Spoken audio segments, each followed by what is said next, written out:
Meus irmãos, vamos abrir a Bíblia, a palavra de Deus, no capítulo 2 da carta de Paulo aos Colossenses. Carta de Paulo aos Colossenses, capítulo 2.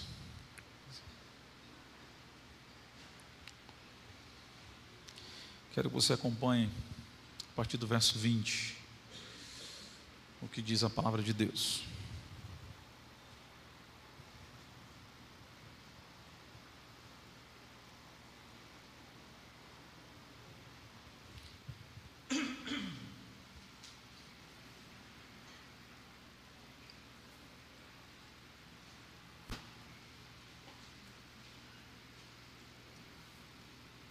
Todos acharam aí? Vejam então o que nos diz a palavra de Deus. Se vocês morreram com Cristo para os rudimentos do mundo, por que se sujeitam a regras como ainda vivessem no mundo? Não toquem nisto, não coma disso, não pegue naquilo. Todas essas coisas se destroem com o uso.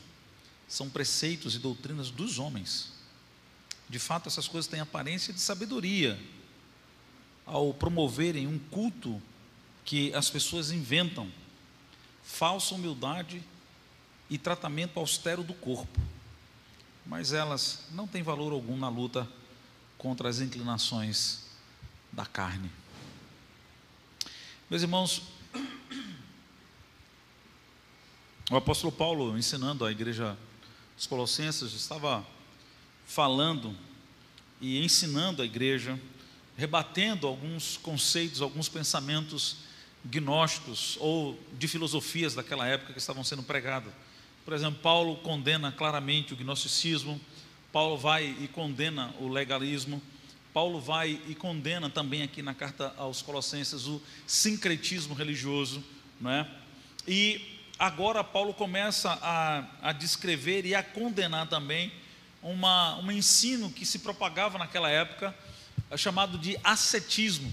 E o ascetismo nada mais é do que a crença de que podemos crescer espiritualmente, mas nos abstendo de coisas, flagelando o nosso corpo, mortificando a nossa carne, fazendo sacrifícios, não é? Do tipo assim, praticando algumas coisas que eram muito comum e que foi muito praticada na Idade Média, como por exemplo, dormir em camas duras, ou dormir em camas que ferissem as pessoas com pregos ou alguma coisa desse tipo, usar aqueles chicotes para se autoflagelar, não é, para castigar o seu corpo, tá certo? Usar roupas simples de pelo e coisas desse tipo, longos jejuns, período de jejum, não é, muito prolongado, para que as pessoas pudessem ver o sofrimento que de fato ele trazia sobre o corpo para fazer mortificar a sua carne. Não é? Tinha gente até que ficava sem dormir dias e dias para fazer sofrer de fato a sua carne. Mas, meus irmãos, a gente parece que o tempo passa, mas a história ela vai se repetindo em alguns momentos, não é? E parece-me que o ascetismo venceu a barreira do tempo e chegou até nós hoje, porque essa heresia ela ainda ameaça os nossos arraiais, não é? Essa heresia parece que ameaça ainda as igrejas em nosso país, tidas como evangélicas, não é? O apóstolo Paulo vai sintetizar essa doutrina, não é? Fazendo uma citação aqui no próprio texto, no versículo 21, ele diz assim: olha, não toqueis nisto, não coma disso e não pegue naquilo outro. Então Paulo está dizendo assim, 3 proibições que eles faziam para tentar demonstrar a sua espiritualidade, mas trazendo sofrimento para a sua própria carne, tá certo? E meus irmãos, embora devamos cuidar do nosso corpo como o templo do Espírito Santo, como o apóstolo Paulo nos ensina, escrevendo à igreja de Coríntios, não é? E devemos obviamente tratar com disciplina, para não sermos desqualificados, como ele também fala aos Coríntios. A gente vai entender que nós não precisamos fazer essas coisas, que o ascetismo nada mais é do que uma falácia em nossos dias, porque ele é fruto exatamente de um entendimento errado da filosofia grega. Porque o que era que a filosofia grega dizia? ele trazia a ideia de que a matéria é má, e que, sendo o nosso corpo matéria, o nosso corpo precisava ser, ou o corpo precisa ser castigado, o corpo precisa sofrer, o corpo não pode desfrutar dos prazeres da carne, ou seja, ele tem que ser privado dos prazeres, porque tudo que se refere à matéria é mal, não presta, não é? Mas, meus irmãos, isso é um entendimento errado das Escrituras. A Bíblia não nos ensina isso, isso é a filosofia grega, porque a Bíblia nos fala que o nosso corpo, nós sabemos que nós trazemos pecado sobre o nosso corpo, mas o nosso corpo em si ele não é pecaminoso. Deus ama o nosso corpo, nós devemos proteger o nosso corpo, sustentar o nosso corpo inclusive vai ser salvo, e será glorificado de fato pelo Senhor.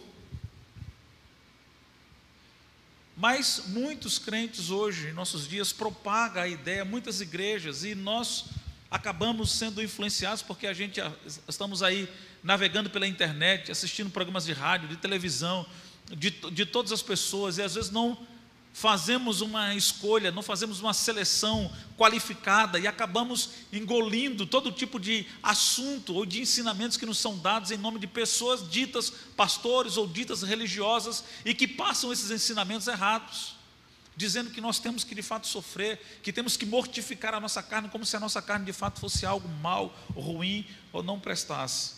E Deus ama o nosso corpo, Deus protege o nosso corpo, Deus sustenta o nosso corpo, e o nosso corpo será de fato glorificado. Então não há mal de fato nele, se nós estamos de fato em Cristo Jesus e vivendo em Cristo. E aí eu quero exatamente examinar alguns perigos que essa ideia, a seta, ainda é passado para nós em nossos dias. E aí eu quero que você fique com a Bíblia aberta e veja exatamente o que Paulo está dizendo. Eu faço questão de repetir o que ele diz aqui no versículo 20. Se vocês morreram com Cristo para os rudimentos do mundo, por que se sujeitam a regras como se ainda vivessem no mundo? Então perceba o que Paulo está dizendo, irmãos. A gente pode dizer, em outras palavras, que o ascetismo é aquela religião que ensina que nós não podemos fazer, é a religião do não. É a crença de que podemos agradar a Deus obedecendo a uma lista de não.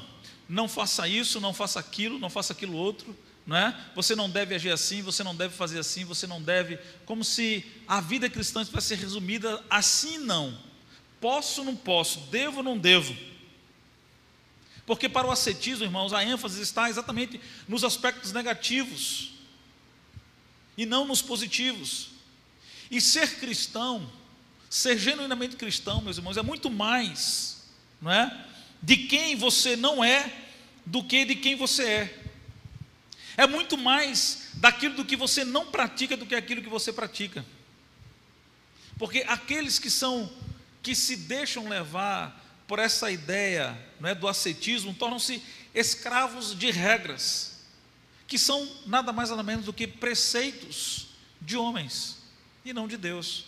E aí a gente vê as pessoas dizendo: olha, não pode usar tal roupa, não pode usar tal cabelo, não pode usar barba grande, não pode usar, tem que ter barba pequena ou não ter barba, ou fazer isso ou fazer aquilo, não pode usar essa roupa, não pode usar um brinco, não pode cortar o cabelo assim, não pode fazer assado, não pode, como se a vida cristã se resumisse apenas a algumas coisas. E Paulo nesse texto está dizendo exatamente o contrário. Paulo está declarando aqui que quando Cristo, irmãos, foi à cruz, ele levou todos a lista dos nossos pecados, né? E tudo aquilo que nos acusava. Veja que Paulo está dizendo: olha, se vocês de fato morreram com Cristo, os rudimentos do mundo, não é? Para os rudimentos do mundo, porque se sujeitam a regras como se ainda vocês estivessem no mundo. Ou seja, Paulo está dizendo: olha, Cristo pagou um alto preço pela vida de vocês. Ou seja, a morte de Cristo, não é, na cruz, a sua ressurreição, por meio dela nós recebemos uma nova vida. E agora nós não precisamos ficar mais preocupados com essas regras e esses preceitos de homens. Agora Paulo está dizendo assim: olha, nós estamos livres da lei e livres do pecado.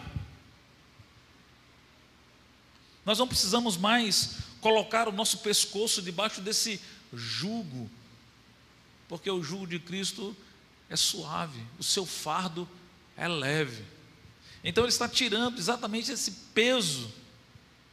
E aí, irmãos, o que Paulo está dizendo aqui, se nós morremos com Cristo, Paulo está dizendo mais ou menos assim: agora, irmãos, nós devemos carregar numa mão a nossa certidão de óbito, e na outra mão a nossa certidão de nascimento, de nova vida que de fato nós temos em Cristo. Paulo está dizendo que agora, se nós morremos com Cristo, nós somos verdadeiramente livres. Nós não podemos mais ficar presos a regras ou a preceitos simplesmente humanos. É por isso que Paulo diz: se morrestes com Cristo, devemos viver uma vida para longe desses rudimentos do mundo, porque nós estamos vivendo como se ainda no mundo estivéssemos, presos a essas coisas, a esses pecados. E nós não podemos nos impor ou permitir que essas coisas nos imponham uma vida da qual Cristo já nos libertou, Cristo já nos transformou, já nos deu de fato a verdadeira liberdade, já nos tirou de fato da escravidão, da real escravidão que o pecado traz sobre nossas vidas. Então nós não precisamos mais ficar presos a essas regras e esses preceitos mundanos, irmãos, porque Cristo de fato nos libertou. Então, se Cristo de fato libertou a nossa vida, Ele nos livrou desses rudimentos do mundo. A gente não precisa mais ficar preocupado com o que pode, com o que não pode, entendeu? A nossa vida vai ter que estar pautada sobre Cristo e sobre a verdadeira liberdade que Ele nos concede para vivermos verdadeiramente livres. E nós não podemos, irmãos, trocar mais a liberdade que Cristo nos deu pela escravidão, de vivermos uma vida acorrentada por preceitos e normas humanas, de homens, e não alicerçados naquilo que Cristo de fato nos ensinou, naquilo que de fato Cristo nos deixou como legado com a sua própria vida e com seus próprios ensinamentos, né? Nós não estamos mais presos ao pecado, nem muito menos à lei.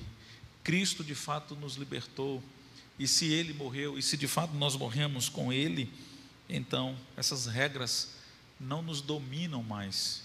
Nós temos agora a liberdade do Espírito, né? Em Cristo nós somos verdadeiramente livres. E a gente vai se abster, obviamente, da prática de todo o pecado da nossa vida, né? Daquilo que a palavra de Deus nos ensina, e não daquilo que os homens impõem para nós como regras ou como preceitos, para dizer que nós somos santos, para dizer que nós temos essa nova vida em Cristo. Não é pela forma como nós vestimos, não é pela forma como nós nos apresentamos, não é pela forma como nós aparentamos que vai dizer se nós somos de Cristo ou não somos de Cristo. É claro que é pela demonstração da nova vida que há em Cristo Jesus, que vai dizer, não por regras ou por normas criadas por homens ou por denominação, ou seja lá pelo que for. E é isso que Paulo está nos dizendo, né? Cristo libertou você, então viva a verdadeira liberdade que Cristo lhe dá, não na prática do pecado, claro, não querendo viver regras para demonstrar que a sua vida foi transformada pelo Senhor, não, para que você possa viver a verdadeira vida que Cristo de fato nos oferece. A outra coisa que a gente observa ainda, Paulo falando contra esse ensinamento, está nos versos 21 e verso 22, ele diz assim: não toques nisto, não coma disso, não pegue naquilo.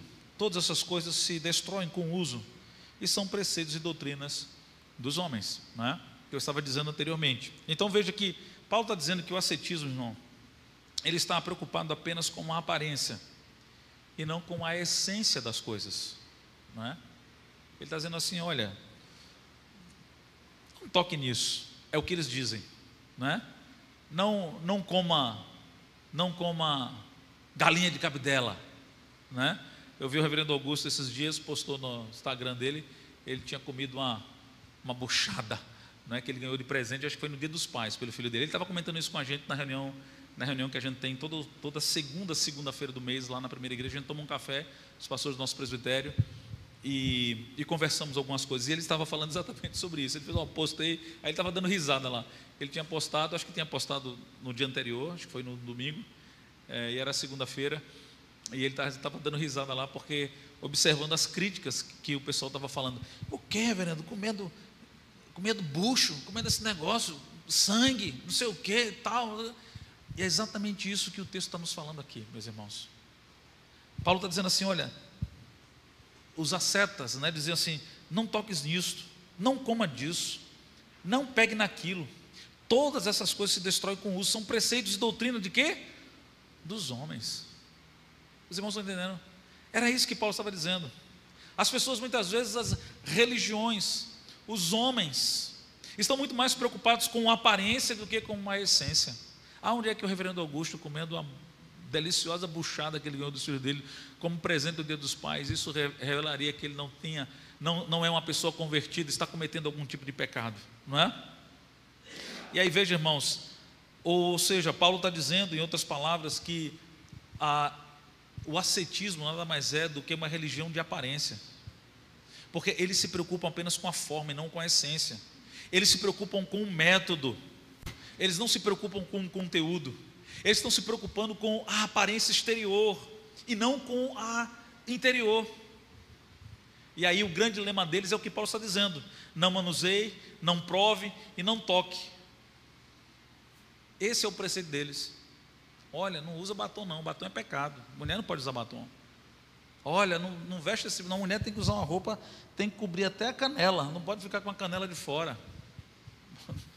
Esses são preceitos humanos. Isso não revela o que está dentro do nosso coração. Isso não revela que de fato a nossa vida foi transformada. Tem muita gente que anda escondendo as canelas, mas que fala da vida de todo mundo, que dá um mau testemunho, que é uma péssima esposa, que é um péssimo marido, que é um péssimo pai, que é um péssimo filho, que faz um monte de coisa errada, que engana o professor, que cola na hora da prova, faz um monte de coisa errada. Então Paulo está dizendo assim, olha, não se preocupe com essas coisas, essas coisas têm aparência, mas não é para essas coisas que Deus olha. Deus olha, meus irmãos, é para o nosso interior, é para a nossa essência, não é? Paulo, porém, diz que Deus nos dá todas as coisas para vivermos de forma prazerosa. Ele diz isso lá em 1 Timóteo capítulo 6, versículo 17. Lá em Isaías, o profeta Isaías vai dizer que nós podemos comer o melhor desta terra. E veja, irmãos, o ascetismo está muito mais preocupado com aquilo que desce ao nosso estômago, não é? E é lançado para fora do corpo, em vez de se preocupar com o que se aloja e procede dentro do nosso coração. Ou seja, nós não podemos ficar julgando as pessoas por aquilo que elas fazem ou deixam de fazer, por aquilo que de fato elas estão vestindo, ou estão com aparência, ou com qualquer outra coisa desse tipo, ou com aquilo que de fato elas comem. Irmãos, temos que se preocupar com aquilo que sai daqui de dentro. Certa vez, os fariseus, os doutores da lei, começaram a criticar os discípulos de Jesus, porque eles chegaram a comer sem lavar as mãos. E Jesus olha para eles assim, olha, vocês se preocupam muito com essas coisas, não é? Vocês têm que se preocupar, não é com aquilo que entra para dentro da gente, mas é com aquilo que sai de dentro da gente, porque aquilo que sai do coração, e do coração é que procede o ódio, a mentira, o assassinato, né? A calúnia, né? A contenda entre irmãos. É de dentro do coração que sai tudo aquilo que há de mal, de ruim, de pecado. Não é aquilo que vem de fora para dentro, mas é aquilo que sai de dentro para fora. E o Senhor vai dizer que Deus olha exatamente para dentro de nós. O Senhor sonda os nossos corações. O Senhor olha para dentro da minha vida. E o interessante, irmãos, é que essa doutrina, a doutrina dos homens, tenta substituir a palavra de Deus, não é? Todos os alimentos, eles foram criados por Deus para serem recebidos com ações de graças. Paulo vai dizer isso lá em Timóteo, não é?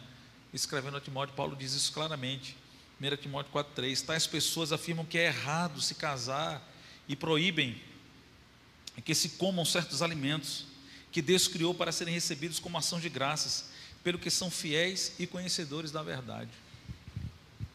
Então, a gente pode comer buchada, a gente pode comer galinha de cabidela, a gente pode comer carne de porco, a gente pode comer o que a gente quiser, porque a nossa espiritualidade, a nossa salvação, a nossa relação com Deus não depende daquilo que a gente come, daquilo que a gente veste, não é? É claro que a gente tem que ter cuidado para que a gente não possa causar nenhum tipo de escândalo, nem com aquilo que a gente veste, nem com aquilo que a gente come, não é? Claro que a gente tem que ter sabedoria de Deus para agir de certa forma, mas essas coisas não revelam exteriormente falando se nós somos ou se não somos, mas as nossas atitudes, aquilo que vem de dentro de nós é que de fato vai revelar se nós somos de Cristo ou não, se a presença de Deus está dentro do nosso coração ou não, não é? E Jesus também disse que a comida vai para o estômago, e não para o coração. Vocês ainda não entendem? Disse Jesus, Mateus 7,18. Não percebem que a comida que entra no corpo não pode contaminá-los? Não é aquilo que entra, meus irmãos, mas é exatamente as coisas que saem de dentro da gente.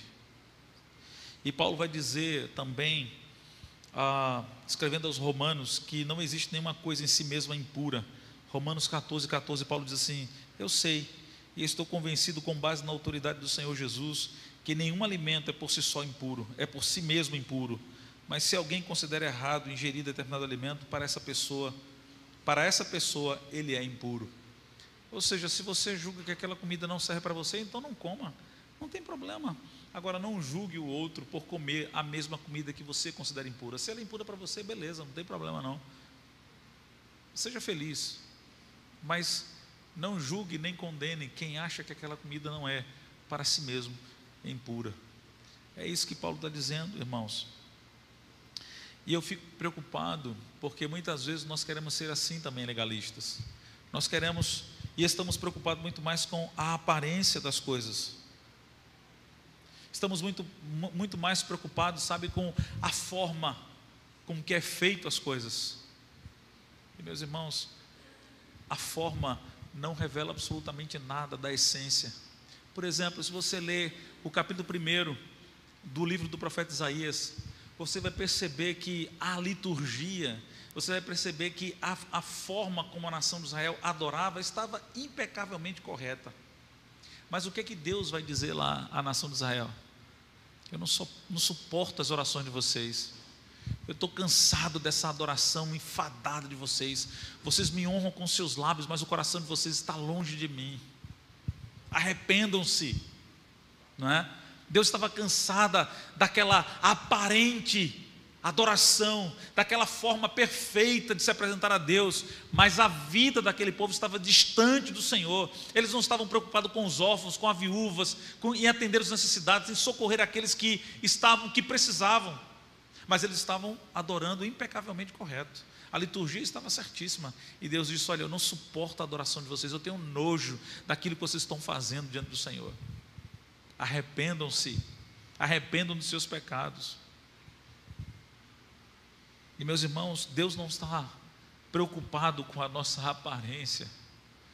Deus não está preocupado com o tipo de comida que a gente está comendo. Deus está preocupado, irmãos, é com a essência da verdadeira espiritualidade, da verdadeira vida cristã que nós devemos ter no Senhor.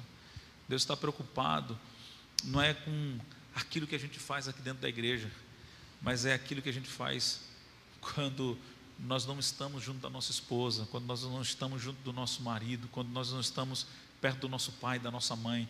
Deus está preocupado, é exatamente como quando nós estamos sozinhos dentro da nossa casa, trancados no nosso quarto, trancados no banheiro, tomando o nosso banho. Deus está preocupado é quando ninguém mais está nos vendo,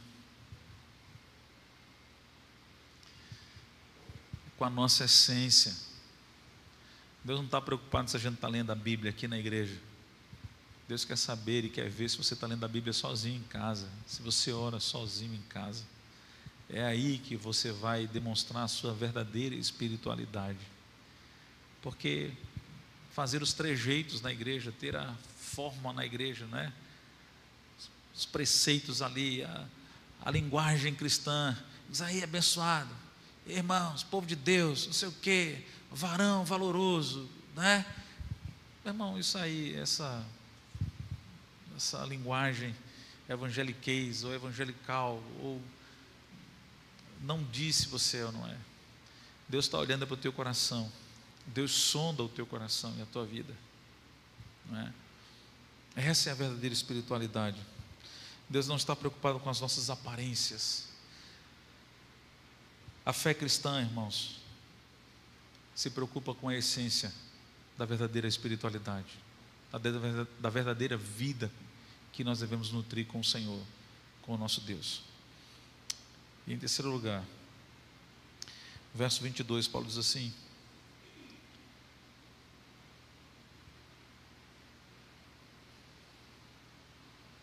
nós já lemos o verso 22, né? Não vou ler de novo não para ganhar tempo.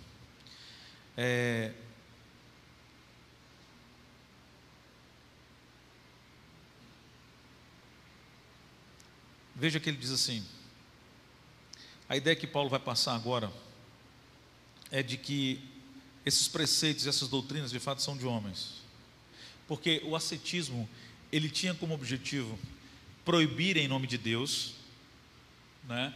Mas proibir aquilo que Deus mesmo não proibia. Essa é a ideia daquilo que Paulo está passando, né? Ora, eles estão proibindo, dizendo que isso é em nome de Deus, mas aonde é que Deus proíbe essas coisas? Ou seja, Paulo está dizendo assim, o ascetismo ele está proibindo, tá certo? Não baseado na palavra de Deus, mas baseado exatamente nos preceitos dos homens. São preceitos e doutrinas dos homens, é o que Paulo diz. Não é a palavra de Deus que diz isso, são os homens. Ou seja, o que o ascetismo proíbe é aquilo que Deus não proíbe. Ora, e se Deus não diz que é pecado, como é que eu posso dizer que de fato é? Ou seja, em outras palavras, Paulo está dizendo assim, olha, isso que o ascetismo ensina é invenção de homens, não de Deus. Não é revelação de Deus, mas é doutrina de homem, é invenção dos homens. Procede do coração enganoso dos homens. Não procede da santa palavra, não procede dos ensinamentos de Cristo, não procede das doutrinas dos apóstolos. E Cristo nos fala isso claramente. Mateus capítulo 15, versos 7 e 9, que diz assim: hipócritas, bem profetizou Isaías a vosso respeito, dizendo: esse povo honra-me com seus lábios, mas o coração está longe de mim, e em vão me adora, ensinando doutrinas e preceitos que são o quê? De homens, e não preceitos e ensinamentos de Deus. E aí, meus irmãos, o que a gente mais observa hoje são igrejas relativizando a palavra de Deus, absolutizando regras e preceitos criados pelos homens. E aí a gente percebe que os usos e costumes são mais importantes do que aquilo que a palavra diz. Ou seja, os preceitos dos homens têm mais valor do que aquilo que a palavra de Deus ensina. Ora, e não é assim. A nossa vida, irmãos, ela é regida por aquilo que a Bíblia nos ensina, e não por aquilo que os homens dizem que é de Deus. É por aquilo que a palavra de Deus mostra para nós. Nós temos que, a Bíblia, inclusive, nós falamos o tempo todo que é a nossa única regra de fé e prática. Nós devemos viver a vida e o exemplo que o próprio Cristo nos ensinou pelo seu próprio testemunho, por aquilo que nós conhecemos a respeito da sua palavra, e não por aquilo que os homens dizem que é a palavra de Deus. Então, hoje nós vivemos num mundo em que os homens dizem as regras, não é? Dizem como tem que ser a vida cristã, sem observar se a palavra de Deus de fato, se é isso que a palavra de Deus de fato está ensinando, está dizendo. Então, se vive mais pelos princípios dos homens do que por aquilo que a palavra de Deus diz, ou nos manda fazer. E aí a gente percebe todo o ensinamento e todas as coisas erradas são praticadas, né? Hoje em dia, aliás, inclusive hoje em dia, muitos nem consideram a palavra de Deus como palavra de Deus mais, relativizam a sua palavra, diz que a palavra de Deus não é a palavra de Deus, ela contém a palavra de Deus, e aí se vive mais por aquilo que os homens dizem do que por aquilo que Deus diz, né? E Paulo diz, olha, isso são preceitos e doutrinas de homens, não de Deus. Então não proíba aquilo que Deus não proíbe, né? Não diga ser palavra de Deus aquilo que Deus não disse. Não coloque como regra, como normativa, aquilo que a Bíblia não coloca como regra e como normativa, como doutrina, como ensinamento. Nós vivemos, irmãos, e caminhamos pela palavra. É a palavra de Deus, não é aquilo que o pastor Romildo diz, é aquilo que a palavra de Deus diz, não é aquilo que o reverendo Augusto, o reverendo Hernandes, o Arival ensinam, mas é aquilo que a palavra de Deus fala. Se eles estão falando a palavra de Deus, então claro que a gente tem que observar esses ensinamentos, mas se eles não falam a palavra de Deus, são preceitos de homens, não escutem, eles ou qualquer outro, né? A nós ou a qualquer outro, porque é a palavra de Deus e não o preceito dos homens que tem que nortear de fato a minha vida e a sua vida como verdadeiro cristão. E em quarto lugar, irmãos, verso 23, ele diz: de fato, essas coisas, né, esses preceitos, essas doutrinas, essas regras, né, têm aparência de sabedoria, ao promoverem um culto às pessoas, um culto que as pessoas inventam, falsa humildade e tratamento austero do corpo, mas elas não têm valor algum na luta contra as inclinações da carne.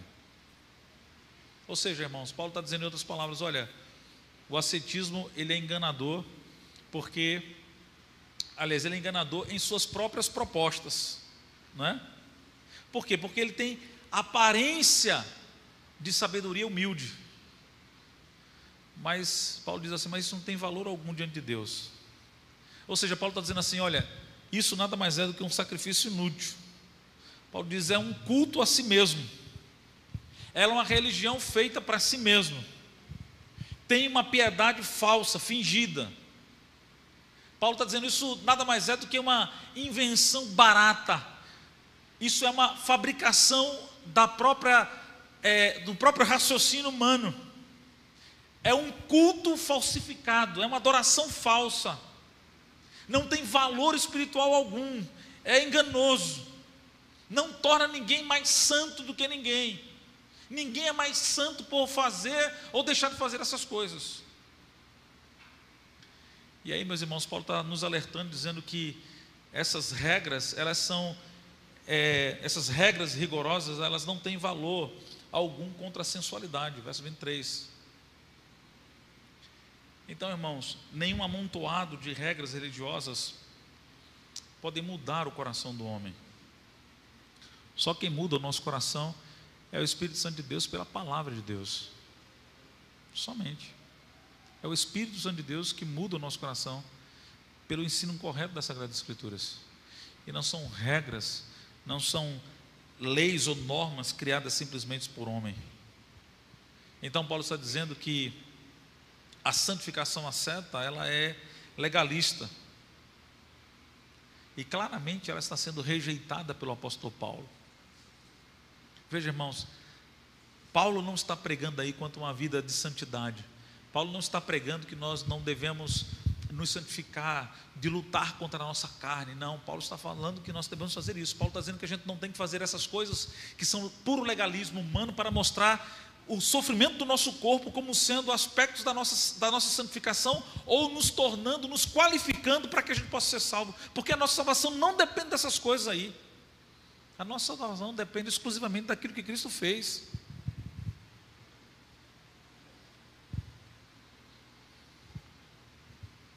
E meus irmãos, preste atenção no que eu vou dizer. Em nenhum lugar a carne ela é tão bem camuflada, tão bem escondida, e se torna tão perigosa, não é? Quando ela se torna religiosa. Quando a gente se preocupa mais com uma religiosidade aparente, isso engana completamente os nossos olhos e engana a nós mesmos. E não é assim que a gente tem que viver a verdadeira vida cristã. Porque a religião das obras é a religião do orgulho. Olha, viu como fulano, né? Você viu como ele tem uma semana que ele está de jejum, ele passou não sei quantas horas de jejum, aí o irmão chega aqui todo espiritual, todo consagrado, com aparência de quebrantado, de santo, isso nada mais é do que orgulho e vaidade. Viu a irmã, ela anda com a saia lá embaixo, a gente não vê nem a mão da irmã, a roupa dela tão... Aquela irmã não usa batom, não usa perfume, olha o cabelo dela como é grande e tal.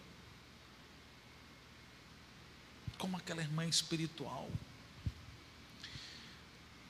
Meus irmãos, tudo é graça de Deus. A santificação é graça, a salvação é graça. Eu e você, isso só nos leva a orgulho. Paulo está dizendo isso claramente. Falsa humildade. O tratamento austero do corpo é falsa humildade, revela falsa humildade. A gente não precisa fazer essas coisas para demonstrar alguma coisa. Nós podemos e devemos fazer sim, orar, jejuar, consagrar a nossa vida diante de Deus e tal, mas a gente não precisa trocar trombeta para ninguém ver o que nós estamos fazendo. É Deus que olha o nosso interior. Lembra do que falei no primeiro ponto? É o nosso interior que Deus está olhando, é para dentro de nós que Deus está olhando. Porque senão, se a gente faz alguma coisa para ser visto, para ser aplaudido, para ser reconhecido pelos homens, isso aí tira a glória de Deus, é falsa humildade. E isso vai nos dizer que a salvação ela é adquirida pelo nosso esforço. Olha, viu como o irmão é consagrado? É o nosso esforço que nos salva. E quando a gente faz isso, a gente rejeita a graça de Deus, porque nós somos salvos é pela graça, irmãos. Graça é presente e merecido, não é? Pelo contrário, irmãos, a verdadeira humildade vai nos fazer reconhecer a nossa total carência e dependência da graça de Deus sobre a nossa vida. E a gente vai entender que tudo é graça. Estava conversando, não vou citar o nome dele aqui. Eu estava conversando com um colega essa semana, liguei para ele para pedir uma informação a ele. E é um colega meu de turma, e uma pessoa que eu admiro muito e respeito muito. Ele tem doutorado, acho que ele é o único no Brasil que tem esse tipo de doutorado aqui, não é? E ele é uma pessoa extremamente humilde. E eu estava exatamente, por ser meu colega de turma, eu estava conversando com ele, dizendo que o admirava exatamente essa humildade. E ele disse assim: Romildo, isso é graça de Deus, cara. Isso é graça de Deus. É Deus que nos capacita, sabe? Não sou eu não, é Deus, é a misericórdia de Deus na minha vida. É para a glória de Deus isso. É para poder servir a Ele. Irmãos, a verdadeira humildade nos leva exatamente a reconhecer que tudo, não é, depende da graça e da misericórdia de Deus sobre nós. Nada do que eu e você venhamos fazer, não é, para viver essa nova vida, para viver em santidade como Deus quer, é por conta do nosso esforço. Nosso esforço ele é em vão. Não adianta de nada se não for Cristo, se não for a obra de Cristo, se não for o que Cristo fez. Nós estamos completamente perdidos, meus irmãos. A gente não pode chegar diante de Deus batendo no peito, sendo aplaudido, não é, pelas nossas próprias virtudes, exigindo direitos. Nós temos que chegar diante de Deus suplicando: Deus tem misericórdia. Eu não posso chegar diante de Deus: Senhor, eu ordeno que o Senhor me dê isso, porque eu sou o pastor Romildo, o reverendo Romildo. O Senhor sabe que eu faço isso, que eu faço aquilo outro, e eu exijo que o Senhor me dê. Quem sou eu, irmão? Quem é você? É a graça de Deus. Você tem que chegar a Deus e dizer: Deus, tem misericórdia. Deus, tem misericórdia de mim. Se o Senhor quiser, se o Senhor fizer assim, é pela sua graça. Suplique a Deus: Senhor, tem compaixão de mim, me ajuda, não é? Me dá sabedoria, tenha misericórdia para fazer isso, para resolver isso. Senhor, eu preciso, eu dependo do Senhor. É assim que de fato nós devemos viver, irmãos. E a verdadeira salvação, a verdadeira humildade, recebe de bom grado a salvação comprada por Cristo na cruz, ao invés de querer abrir um novo caminho para o céu, mediante os seus reconhecimentos ou mediante suas próprias obras. Então, irmãos, nós temos que abandonar essas coisas e entendermos que tudo depende exclusivamente da graça e da misericórdia de Deus sobre as nossas vidas. E aí a gente percebe, muitas vezes no Brasil, em determinadas datas e épocas, muitas pessoas se flagelam, não é? Estou caminhando para a conclusão, viu, irmãos? Que as pessoas flagelam, não é, andando de joelhos, ensanguentando, sofrendo agonias, buscando, na verdade, agradar a Deus com o seu esforço, com o seu sacrifício, mortificando a sua carne, a sua natureza carnal ali, não é?